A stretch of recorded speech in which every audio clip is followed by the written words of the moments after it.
Okay, so here today, I got a Fender Vintera that I bought. That's the road worn model. And I'm going to talk a little bit about this guitar and why I got it, and a little bit of a review and some of the things I've done with it. So I bought it on Reverb, and if you go on Reverb right now and you look, they're flooded with these things. I think this is last year's model, 2021. And what I did was I pulled up about half a dozen of them from music dealers, and I put them on my watch list, and I woke up the next morning and I had, I think, 3 offers for probably at least 10% off. I picked out one that was about 7 pounds, 4 ounces, and because I like the lighter weight, and I had it in 2 days. So, I like the color, and I like some of the attributes of it. Comes with a gig bag. I can use a gig bag, but I got plenty of hard cases if I take it out and gig with it. So the reason I bought it was I wanted something that was gig worthy, that I could take out and play. I have one other Stratocaster. It's an American vintage. It's probably about 8 or 9 years old, and I have some custom shop guitars as well too. I've had a bunch of them actually. They're nice guitars, but they're expensive. So I wanted something that wasn't as expensive, that I could modify to kind of meet some of the things that I like with a Stratocaster. So anyway, you got your first tip right there. Go on Reverb, put them on your watch list. Don't buy them right away. Just put them on your watch list, wait a few days, and see if you get some offers. Save yourself $150. So it came in, and I opened it up and plugged it in, and it played.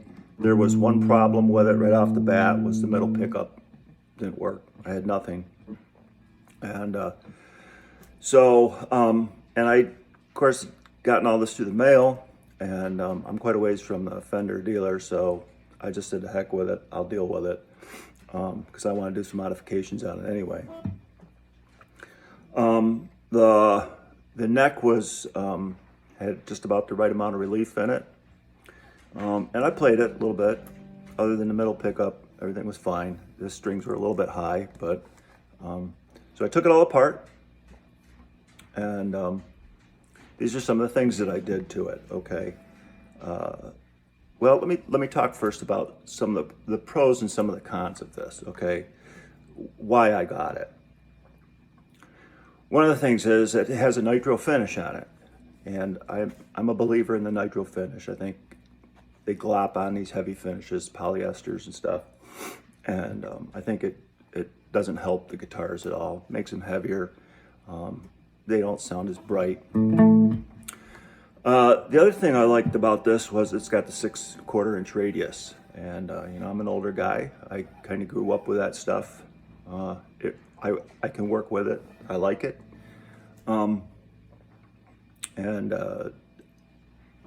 It's also got a color that I like. I like the Fiesta Red. And the neck shape is kind of a C shape, kind of in the middle. It's a good shape for me. So those are some of the things that I liked about it, why I bought it. And again, I want to be able to do some modifications, because I think when you modify a guitar, if you take a custom shop guitar and you modify it, you're hurting the value, okay? And I really get a kick out of some of these people that put locking tuners on, or they put a set of the Marzios or something in it, and then they try and sell it and they say it's upgraded. It's not upgraded, it's effed up. So I'm not going to buy a custom shop guitar or anything expensive and then do these kinds of modifications and ruin the value on it. This thing here, it's not cheap, but I don't believe that I'm getting the guitar into a place that I can use it, has some of the things I like on it, without really screwing myself with the value. So what I did was I dismantled the whole thing, and the frets, edges, were really rough. So one of the first things I did was I polished those fret edges. That turned out really good. Took me a couple hours, but that worked out really good. The rest of the frets are in really good shape. I really like the size of them and everything like that. There's nothing lifted or anything like that. The truss rod was adjustable both ways.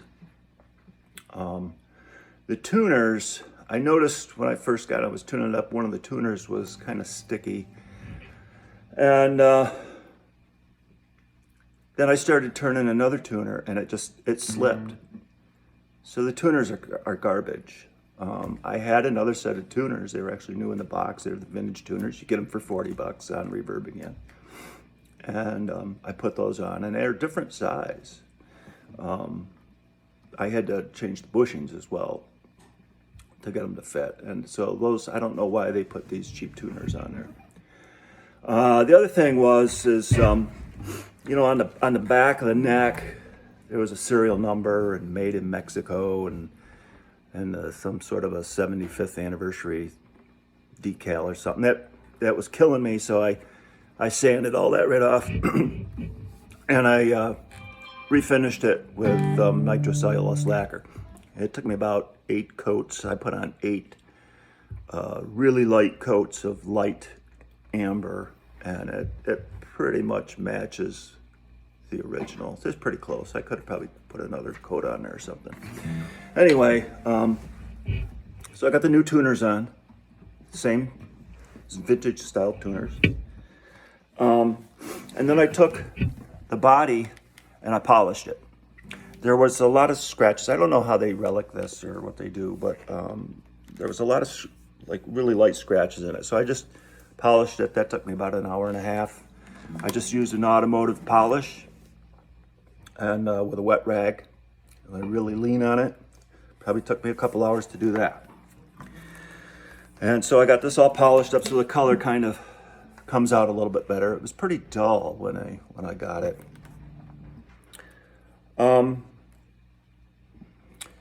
The other thing I did was this truss rod adjustment sits lower than the other Fenders that I have. And so I like to be able to get to my truss rod without having to take the neck off and all that stuff. So what I did was, you can see here that I took a little Dremel tool grinder and I opened that up. But the other thing I had to do was inside here, I had to notch that piece of wood out. Again, these are modifications I don't want to do to a custom shop guitar or something. But so now I can adjust the truss rod from right here. I can get a screwdriver in there and adjust it. I had a bridge pickup, actually from my Burrow project. If you're familiar with my other videos, I had a bridge pickup from that project. And I put that in the middle position. I had to reverse the leads. It worked fine. Doesn't always work that way, but it's working fine now. So, you know, there's middle and now.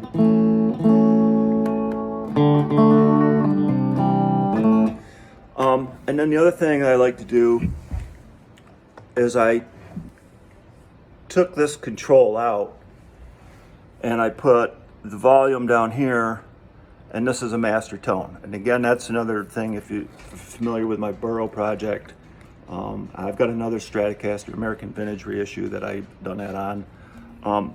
This gets in the way for me. If I leave the volume there, get playing it, and it gets in the way, I end up turning it down or turning it up or something like that. So I move everything down, and personally I don't feel the need to have the 2 tone controls. So now everything is hooked to this.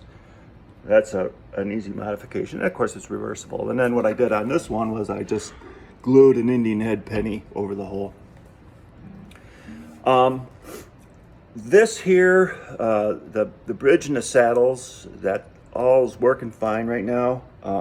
I can tell right now it's kind of like the tuners. It's not the higher quality stuff, but it's working, and I was able to adjust everything. I've decked the tremolo. That's how I like it. But that seems to work okay. But again, it's not the quality that you're going to get in the American Vintage Reissue series. So that's what I've done to this. Again, it's not a cheap guitar, but it's cheaper than going with the American Vintage. And I was able to do, you know, the modifications without really hurting the value. It's, you know, it hurts the value some, but I'm not really concerned about it as if I had done the same thing with a custom shop guitar or even American Vintage reissue.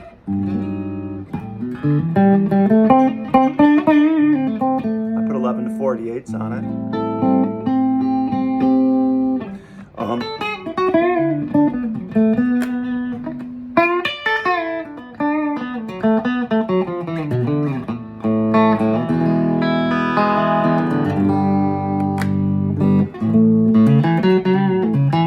It's got good sound, so anyway, I think it's going to work out.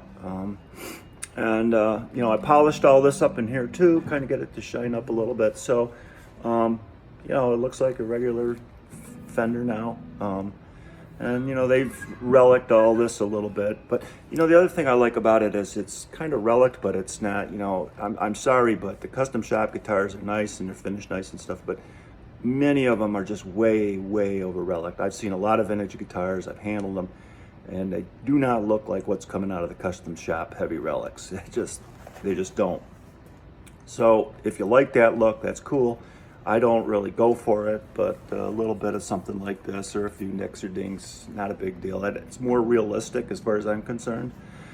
But I think a lot of the custom shop stuff is just way overdone in terms of relicking. And then I don't know, like this one here has, you know, they removed some of the finish, but a lot of the finish is still on there.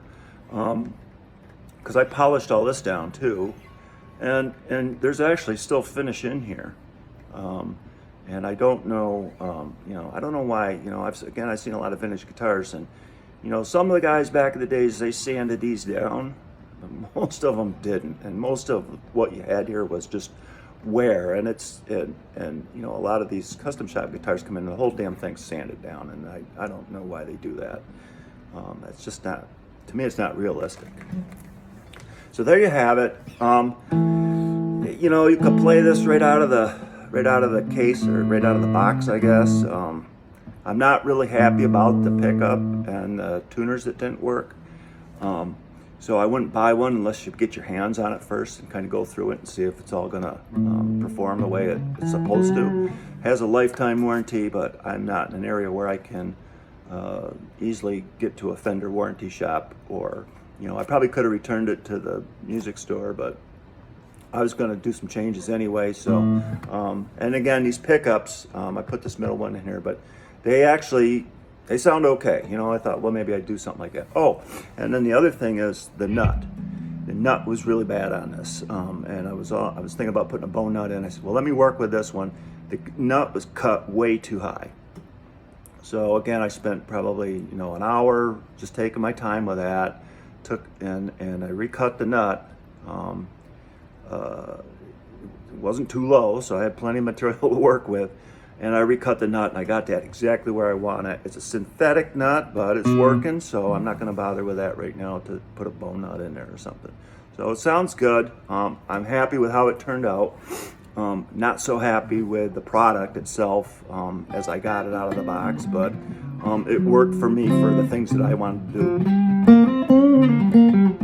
So I hope this is helpful, and, you know, leave some comments if you want. Like to hear what you guys think about all this stuff. Thanks.